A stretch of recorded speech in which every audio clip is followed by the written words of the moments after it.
Hey guys, welcome back to another episode of Now Loading. I'm Alex Thompson, and with me I have... Christian Mason. Hey, you did it. Hooray! Hooray, we're back again. Yeah, right, you remembered your name? It was a big day for me. Oh well. Well anyways guys, we're here to bring you the sneak peeks for the week. And for this week of January 29th, we have some news, some games, and a retro rewind if you're into our Patreon. But that's for later. But right now, I think that we're gonna jump into your game first. What do you got for us? Today, on this fine, glorious day, I have a game that a lot of people might have heard of at this point. It's called Night in the Woods. Okay. It started as a Kickstarter a while back, and it's actually been out on pretty much everything now. It's on like Windows, Mac, PS4, and Xbox One. But the thing I'm excited about is that it's coming out on the Switch. Hey. On, February 1st, yeah. So wait, when was the it came out? You said it like a while back. How long? Not a while like back? a while. It was mid last year. So there's still some hype behind this, though. Yeah, it's Okay. It's also a really good game from what I've seen. It's stylistic. It's sort of like an adventure story-driven game.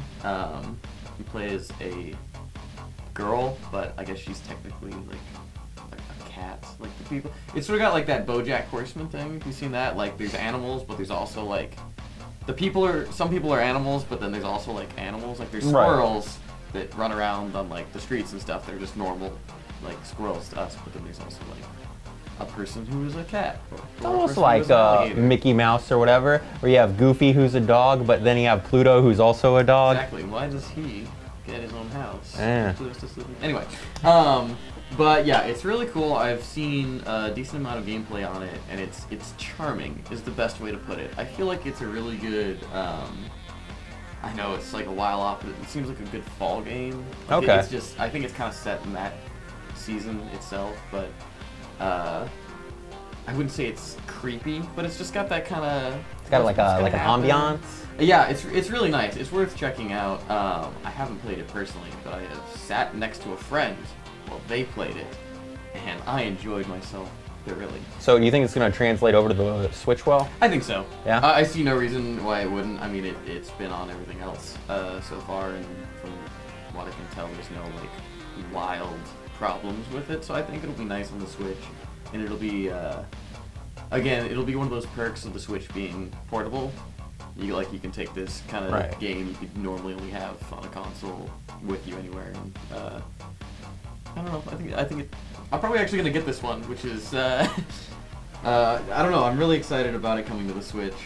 I was gonna say, like you said, it's one of those games that's like remade into, to fit the Switch platform or whatever. But I'm hoping that Switch just doesn't or Nintendo doesn't overdo it with just being like, oh, here's another remake, Yeah, I think I might have touched on it before, but I feel like what they're trying to do is make up for the lost time of like, we've only had our games. I mean, they have had third-party games and stuff, but I don't know, this one's cool because this one started as a Kickstarter, and now here it is.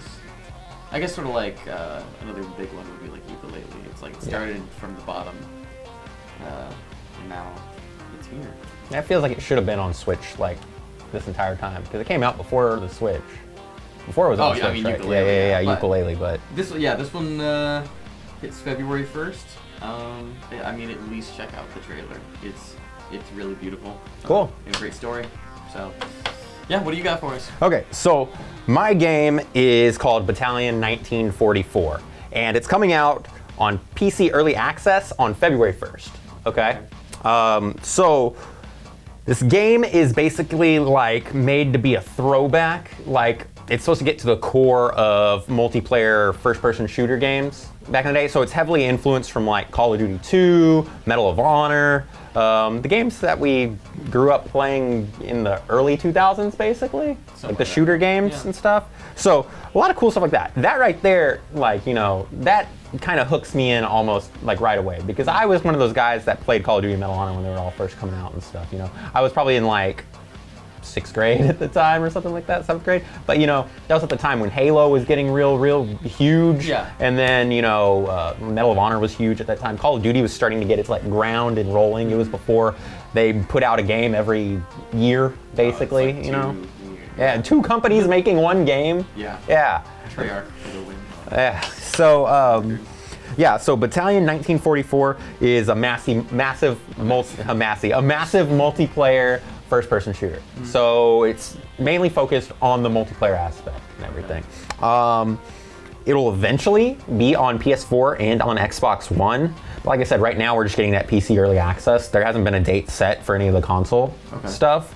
But overall, it looks really good. The graphics aren't like, oh wow, amazing, but like this, what is it, the scenario and the level setup and stuff reminds me of those like Medal of Honor games, like a lot. And the graphics, like dark grays and kind of like dreary and like the older ones. Yeah, like the older ones. Yeah, you could tell it's heavily influenced by it. The only thing is, I hope it doesn't just like get lost in the shooter. Yeah, in the shooter genre. Or whatever. 'Cause there's a bunch, and really right now, I guess war games seem to be going out almost. A little bit, yeah. I think it might end up sort of like a niche market, like the people that's like, I want that throwback, but I want it in a modern setting where there's a lot of people playing. But I mean, we'll see. I think a little throwback in the shooter genre could be a good thing right about now. I mean, we're not getting these Call of Duty games anymore where it's like, oh, the future, you have a jetpack and you can run on walls and do all this stuff, when it's really, no, just give me a gun and let me hide behind a car or something, I don't need to be flying like 10 feet, 12 feet in the air. Sure, that sounds like fun, but I mean... It's fun in its own way, but I agree. I think it's going to be good to go back to the more of the roots of the genre there. Yeah. So it sounds fun. I think I might, when it comes out for the console, I'll try it. But you know me, I'm not really a PC gamer at all. Sorry, you elite gamers out there, but yeah, I'm still a console head. So, just kind of jumping off that, we're going to jump into news a little bit. And for those of you who don't know, we are based in the Dallas-Fort Worth area. So watching Overwatch League, we may have a slight bias towards what team we hope will do well. Right. But over the past few weeks, we've kind of hit like a little snag here with our Dallas Fuel team. This year, it looks like. This year, yeah. So we've played 5 games so far, and we won our first game 2 days ago on Saturday. That's 4 losses. Yeah, 4 losses, 1 win Followed finally. by a win. And now basically for us to have like a positive record, we're gonna have to like win every single match after this for us to be like positive, which I don't know how doable that is. Maybe we'll get lucky. Maybe they'll hit their stride and they'll pull off like the underdog story or something like that, right? Possibly. It'll be like Rudy, but Overwatch, someone comes in and saves the day. There's your movie. Yeah, right. It's for the modern audience. Yeah. Well, anyways, not doing so hot right now. Have you watched any of the matches yet? I've seen some highlights. Okay. Some highlight reels. They're usually going on when I'm a little busy, but I think I don't do a lot of sports in general. You call this a sport? I know you're surprised by looking at me, but I think the DFW area, if you're not familiar with our other sports teams, we kind of have a track record for... If you have the Dallas name in front of it, everyone has high hopes, and then we get let down in the end usually. They still could turn it around, and like it is our team, so like I'm hopeful. Yeah, even totally. if this season doesn't go well, then there's always next. But. Yeah, and they can always find new players, try out new things. I really don't understand how the audition process worked for this, but we should look into that. Right? Go bring a camera, and then we can go audition for it. I've never played, but sure, yeah.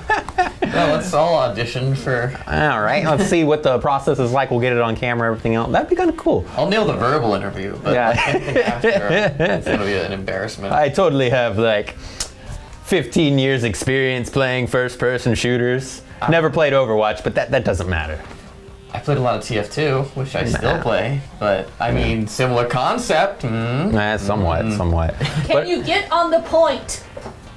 Yes. Yeah. I was like, for a second, I was like, well, I thought we were talking about exactly what we were going to talk about. Yeah, no one get on the point. It's all about the kills to those people. Yep. So, Or medics. watching Overwatch League and all that, I'm hoping for the best. We did have some controversial news with one of our players getting kicked off because of something he said on a stream. You should look that up. We don't condone it very much. No, we're not. You shouldn't have done it. Okay. But anyways, for all the rest of the Dallas Overwatch team, we're rooting for you. Pull off the upset to everybody else and come through for us. People at PopNerd are rooting for you. Yeah, we need some bragging rights. Yeah, right. For DFW. Oh, it'd be nice. Bring some honor back to Dallas, please. Let's do it. Yeah. All right. Well, come back next Monday because we're gonna have new games, news, releases, something positive, other things, whatever, All kinds of stuff. Yeah, and also be sure to check out our YouTube where you can subscribe and like our videos. Leave comments if you want to hear about a game or, give us a suggestion or something. We're all ears, right? Yeah. Also, check out PopNerdTV.com for articles, reviews, and more. And go give us a like on Facebook and a follow on Twitter because you can get all our updates for everything there. I mean, that's probably where you can get the most active thing out of us, whatever. Yes. Yeah, all the activity, that's a better word for it. You get the best activity out of us. Okay. And then also, we have a shop right now where you can get shirts and stuff. Ooh, wow. Like this one. PopNerdTV. Yeah, right? It's great. Ignore all the little dust falling from the fan, but this isn't dusty. This is all for you. This will be clean when you get it. There's all kinds of different ones though. We have a Valentine's Day setup one now where you can get your honey, something nice. Or treat yourself. Or treat yourself. If you're that single Valentine's Day person, treat yourself. Treat yourself. Yeah. And where can you find it, Jackie?